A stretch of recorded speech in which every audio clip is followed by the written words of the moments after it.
নমস্কার বন্ধুরা, history lessons by Ayan রায় চ্যানেলে আবারও তোমাদের স্বাগত জানাই। বেশ কয়েকদিনের গ্যাপ ছিল, আমার কিছু শারীরিক সমস্যা এবং ব্যক্তিগত কারণের জন্য আমরা ভিডিও দিতে পারিনি, তার জন্য একান্তভাবে দুঃখিত তোমাদের কাছে। West Bengal Council of Higher Secondary Education বা WBCHSEর ফার্স্ট সেমিস্টার ক্লাস 11-এর ফার্স্ট সেমিস্টারের পরীক্ষা কিন্তু হয়ে গেছে।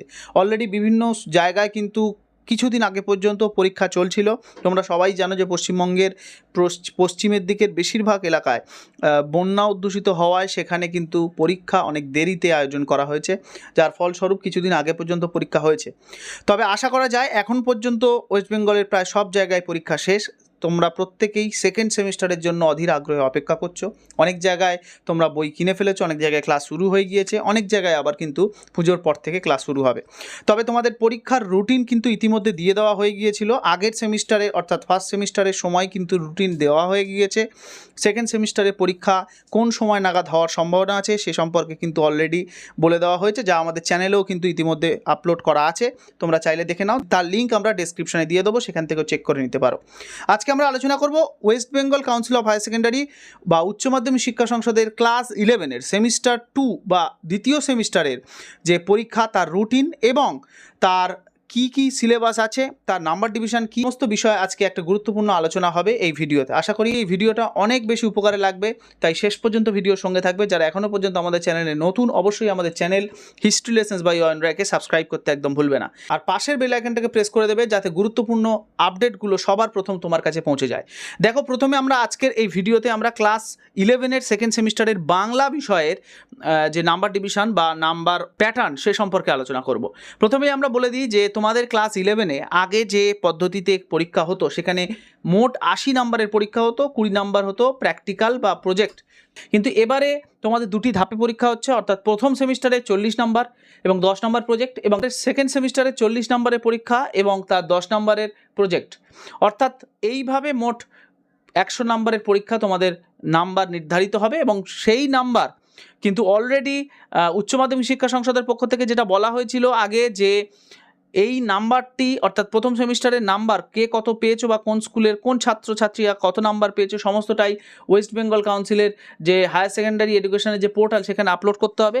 কিন্তু এখন সেটা জানানো হয়েছে যে ফার্স্ট সেমিস্টারের নাম্বার কিন্তু আপলোড করার দরকার নেই, সেকেন্ড সেমিস্টার হয়ে গেলে একসঙ্গে টোটাল নাম্বারটা আপলোড করতে হবে। তার কারণ আছে, প্রথমত অনেক জায়গায় এই নতুন পরীক্ষা পদ্ধতি বা প্যাটার্ন সম্পর্কে ছাত্রছাত্রী এখনও পর্যন্ত ওয়াকিবহাল হতে পারেনি, যার ফলস্বরূপ অনেকেই হয়তো ফেল করতে পারে। সেই সম্ভাবনাকে উড়িয়ে দিচ্ছে না উচ্চ মাধ্যমিক শিক্ষা সংসদ, তাই তারা বলছে যে এই পরীক্ষাতে অর্থাৎ প্রথম সেমিস্টারে যারা ফেল করছে স্কুলের নিজের উদ্যোগে আবার তাদের পরীক্ষা নেওয়া হোক, এবং তাদের যে নাম্বার সেই নাম্বারটা অ্যাড করে একেবারে ফাইনালি উচ্চ মাধ্যমিকের পোর্টালে আপলোড করতে হবে, অর্থাৎ ক্লাস 11-এর নাম্বার একসঙ্গে আপলোড করা হবে। সুতরাং তোমরা বুঝতে পারলে এই নোটিফিকেশান কিন্তু খুব সম্প্রতি দেওয়া হয়েছে। অনেক ছাত্রছাত্রীরা আমাকে মেসেজ করেছিল যে স্যার এই নাম্বার কি আপলোড করা হবে বা ফেল করলে কি হবে, কত নাম্বারে পাস, সমস্ত বিষয় কিন্তু আজকে আলোচনা করা হবে। আশা করব ভিডিওটা শেষ পর্যন্ত সঙ্গে থাকবে, খুব ইম্পর্টেন্ট একটি ভিডিও হতে চলেছে। আজকে আমরা আলোচনা করব বাংলা উচ্চ মাধ্যমিক। আজকে আমরা আলোচনা করব ক্লাস 11-এর বাংলার নাম্বার প্যাটার্ন বা কী রকম পদ্ধতিতে তোমাদের নাম্বার বিভাজিত হবে এবং কত নম্বরে পরীক্ষা হবে এবং তার সিলেবাস কী। তোমরা বাংলা বই অলরেডি অনেকেই পেয়ে গেছো, এবং তোমরা জানো যে ফার্স্ট সেমিস্টারে যে বই পড়েছো সেই বইতেই সেকেন্ড সেমিস্টারের সিলেবাস আছে এবং তার সূচিপত্রও আছে, সমস্ত বিষয় সেইখানেই দেওয়া রয়েছে। সুতরাং তোমাদের নতুন করে কোনো বই স্কুল থেকে দেওয়া হবে না, একটা বই তোমাদের হবে। এবং সেকেন্ড সেমিস্টারে তোমাদের এখানে দেখো যে গল্প থেকে বলা হয়েছে কন্ট্যাক্ট মার্কস, অর্থাৎ গল্প থেকে কত নম্বরের প্রশ্ন আসবে। তোমাদের একটা জিনিস বলি যে সেকেন্ড সেমিস্টারে তোমাদের এখানে দেখো 10 নম্বরের প্রবন্ধ রচনা দেওয়া হয়েছে। এই 10 নম্বরের প্রবন্ধ রচনা কিন্তু 40 নম্বরের মধ্যেই থাকবে, অর্থাৎ আমরা 40 থেকে 10 বাদ দিলে কিন্তু 30 নম্বরের প্রশ্ন হয় মোট। তার মানে 30 নম্বরের পরীক্ষার প্রশ্ন তোমাদের পড়তে হবে টেক্সট বুক থেকে, আর 10 নম্বর থাকবে প্রবন্ধ রচনা। দেখতেই পাচ্ছ এখানে 5 নাম্বার থাকবে গল্প থেকে, 5 নাম্বার থাকবে কবিতা থেকে, নাটক থেকে থাকবে 5 নম্বরের প্রশ্ন, পূর্ণাঙ্গ সহায়ক গ্রন্থ থেকে 10 নাম্বার, এবং বাংলা শিল্প সাহিত্য সংস্কৃতি ইতিহাস থেকে থাকবে 5 নাম্বার।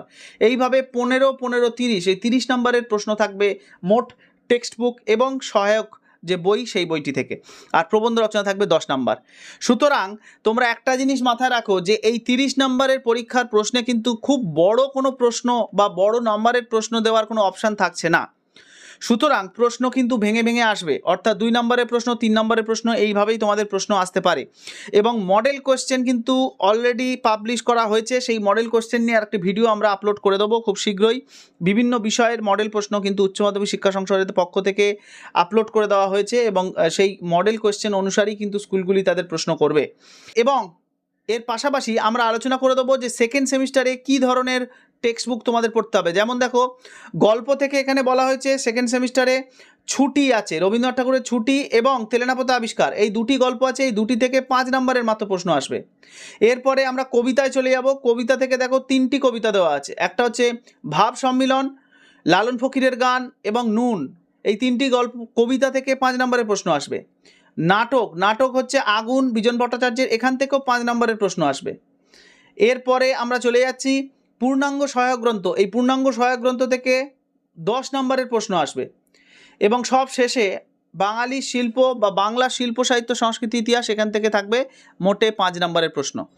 এইভাবে মোট 30 নম্বর হবে এবং সব শেষে থাকবে প্রবন্ধ রচনা। প্রবন্ধ রচনার ক্ষেত্রেও কিন্তু মাত্র 10 নম্বর থাকবে। এই রচনা বিষয়ে একটি আলাদা ভিডিও আমরা করব রচনা প্রসঙ্গে, যে কোন কোন রচনা তোমাদের ইম্পর্টেন্ট এবং কোন কোন রচনা পড়তে হবে, এর পাশাপাশি কী ধরনের রচনা আসতে পারে সে সম্পর্কে একটি আলাদা ভিডিও আমাদের থাকবে।